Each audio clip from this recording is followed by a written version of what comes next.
ever overthink what people are thinking about you? More specifically, do you ever worry that they might think you're showing off? Well, you wouldn't be alone. There's a problem with all this, though. It might just be holding you back. And I've got a word for this particular kind of holding back, and it's this: self-squashing. Let me define it for you. Self-squashing, suppressing your true self out of a fear that revealing your full passion, personality, and power might have you judged as an unlikable show-off. It's a little bit like imposter syndrome, but different. They are both the children of societal pressure and the inner critic. But there's a difference. Put simplistically, with imposter syndrome, you're saying, I'm faking this, I'm going to be found out. With self-squashing, you're saying, I could nail this, but I better not because they might think I'm showing off, so I won't even show up. That's not good. That's not good. They are both holding you back things, putting you back in your box things. And that's actually not a very nice feeling. And I know this from very personal experience. So let me just share a little story here. I decided a year before reaching 60 that it would be a great idea to step out of this beautiful, comfortable world where I was an actor, an entertainer, a storyteller, where I didn't have to market myself because I'd built a reputation, into the world of business. And that meant that I did have to market myself and go to things called business networking events. Sitting around a table, doing the chat, handing out the business card, bit of small talk, doing your pitch. Now, of course I could do it. I'm an actor. It wasn't hard, but it took a toll. Because every time I came away from these events and sat in the car on my own, I felt glum, misaligned, frustrated, and even angry. And I kept repeating this until one day I sat in the car feeling glum, thinking this is ridiculous. What's going on? I've either got to walk away from this back to my lovely comfort place or sort it. And a little light bulb went off and I realized I'm not being me. That's what's going on. In fact, I'm self-squashing out of a fear of being judged as an unlikable show-off. Only I didn't have any of that language at the time. So, of course, I went on an unsquashing journey, and I'm going to come back to that in a minute. But let's do the forensics on this for a moment. Self-squashing, what is going on? What is driving this? I introduce the trinity of squashers: fears, illusions, and baggage. I call them the fibs that hold you back. Now, we'll just take each one by one. So fear is pretty obvious. It's fear of rejection. It's the big human fear, isn't it? We all want to be liked. But when we get to the second one, it's really interesting. Illusions, there are lots of them, but when we're talking about this topic, there's one particular cognitive illusion. And I'm going to set the scene for you. So imagine you're going to meet someone new for a coffee or a drink. It could be work, it could be social. And the evening progresses or the lunchtime and everything's going fine. The conversation's flowing.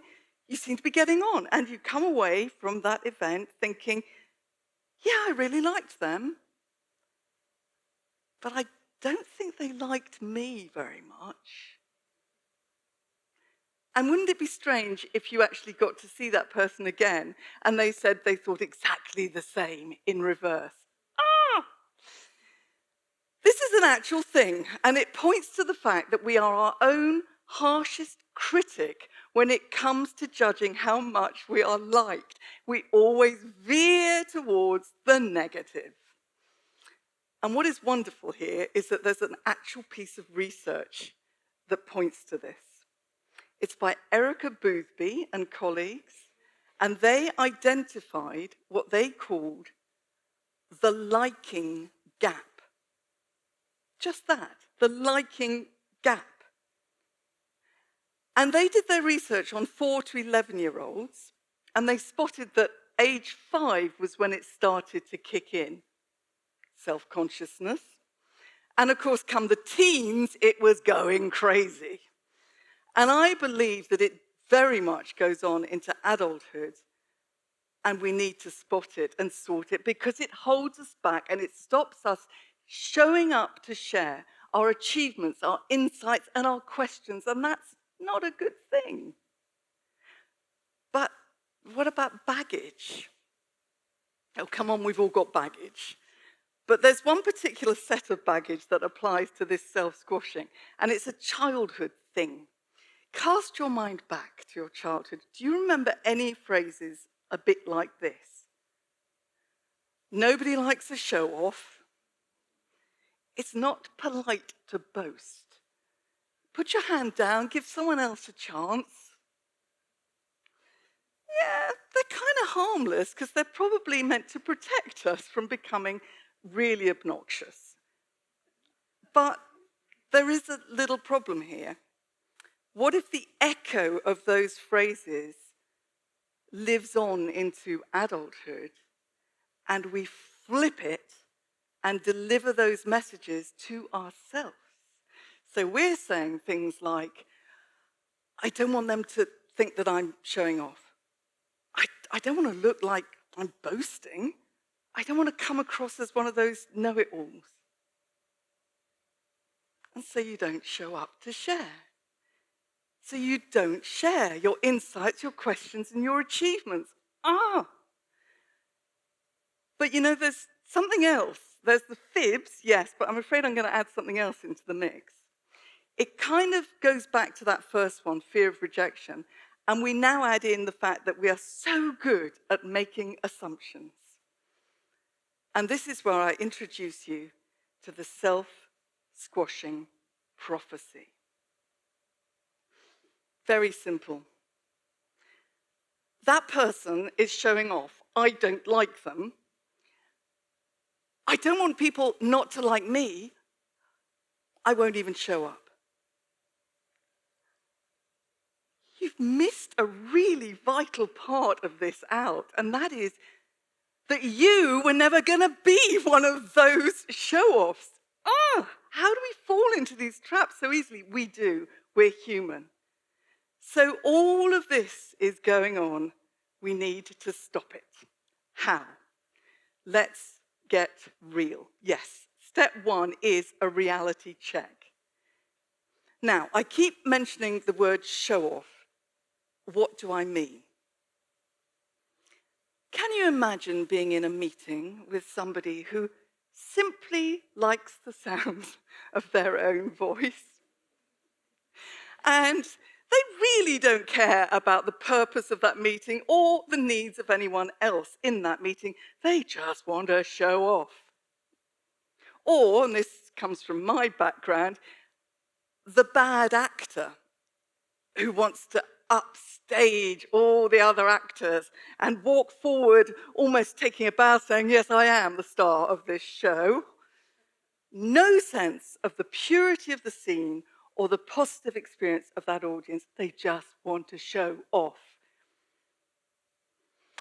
Well, I'm going to guarantee that there's nobody in this audience that is going to be one of those show-offs.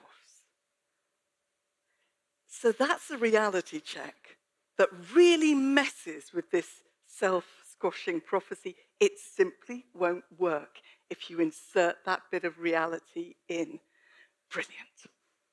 Step 2, you need to go on an unsquashing journey.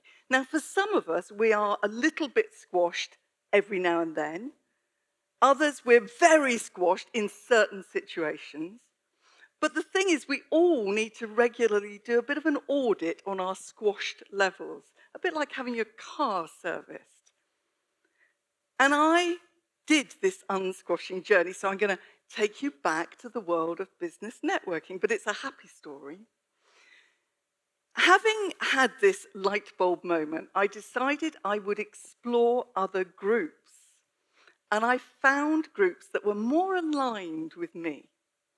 And I started to relax, and without even realizing it, I was being more me, having normal conversations, opening up.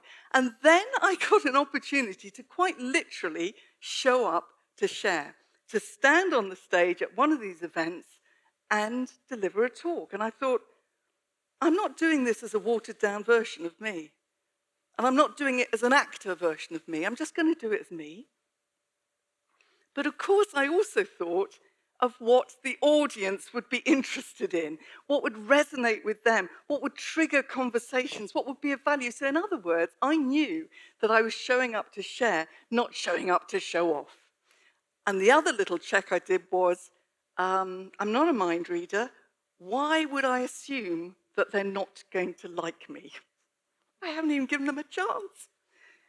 So I did this talk, and it went really well, and people came up to me afterwards, and one of the great things they said was this: I didn't know you were like this, Trisha, because I'd used a lot of humor. I felt I really got to know you. But something even more magical happened. Now, I don't want this to look as if I'm showing off, but I think I was a bit of a trailblazer, because I spotted more people getting up onto that stage, showing up to share as their unsquashed self, showing their questions, their insights, their achievements. And don't we want that? Don't we want a world full of individuals who feel that they can share their perspectives, put their hand up and ask those questions, and feel proud to share their achievements? Yes, of course we do. So if you ever feel yourself falling into this self-squashing prophecy trap, try repeating a little mantra like this: being myself will not limit me. When I show up unsquashed, I give others permission to show up unsquashed.